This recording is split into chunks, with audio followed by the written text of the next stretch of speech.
Hello, friends. Welcome to Creative Medicine. In this lecture, we will learn about Management of heart failure. In management of heart failure, so in this first we have to see the basic principles. Basic principle of heart failure is mainly to number one, reduce the preload. Our main important issue is to reduce the preload. Preload is reduced by nitrates, by giving nitrates or diuretics. These will reduce the preload, or that is you can use the drugs to reduce the preload, or you can use the drugs in cause sorry to the drugs to cause pumping action of the myocardium, so which will improve the pumping action of the myocardium. So these drugs are actually digoxin can be used to for pumping action on myocardium. Then you can also use the drugs to reduce the afterload. Afterload is reduced by ACE inhibitors can be used for reduction of afterload. So now what are the drugs used? In the drugs used, first you can use diuretics can be used in the heart failure. Diuretics are actually loop diuretics are used. So loop diuretics are used mainly to relieve the symptoms of edema in the patients because they cause flushing out of water. Examples are furosemide can be used.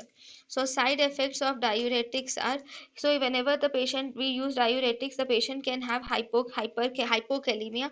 So in this case of hypokalemia, it is treated by adding a potassium sparing diuretic if the potassium concentration is less than 3.2 millimoles per liter. If the potassium concentration is less than 3.2 millimoles per liter, then we will treat this problem by adding a potassium sparing diuretics. Then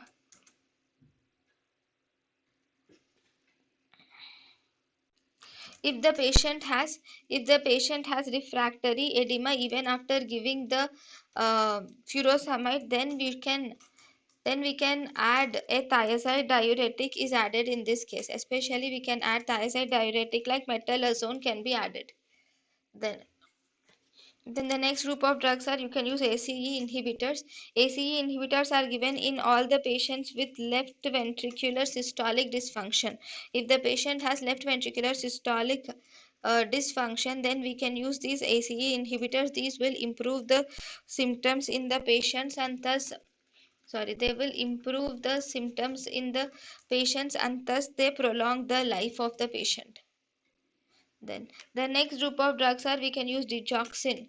Obviously this digoxin will help improve the pumping action of the heart, so it is used in patients with sinus rhythm. But the problem in digoxin is it does not reduce the mortality. It does not reduce mortality. The digoxin does not reduce mortality. Then we have the next drug which is vasodilators can be used. Vasodilators which are used as nitrates can be used. Similarly, we can also use inotropic effect which will inotropic drugs which will improve the heart contraction. And these inotropic drugs are actually we have milrinone is present. Then we have dopamine can be used, and we can also use dobutamine. Okay, now dopamine, if you see the dosage of dopamine is very important.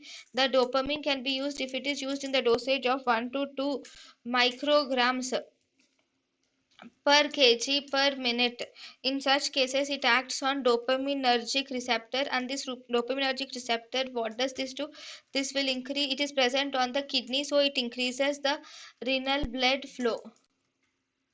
Then this is at the concentration of 1 to 2 micrograms per kg per minute. Now if you use the same dopamine but at the concentration of 2 to 5 microgram per kg per minute, then it acts on beta receptors and it will result in increased heart rate will occur because of beta receptor action. Then if it is used in more than 5 micrograms per kg per minute, then it acts on alpha receptor, and when it acts on alpha receptor it will actually increase the peripheral vascular resistance of the patient. Then the next drug which can be used is beta blockers can be used in the patient. These beta blockers which can be used are, we can use beta blockers like carvedilol are used. These will actually reduce the mortality rate in the heart failure of the patient.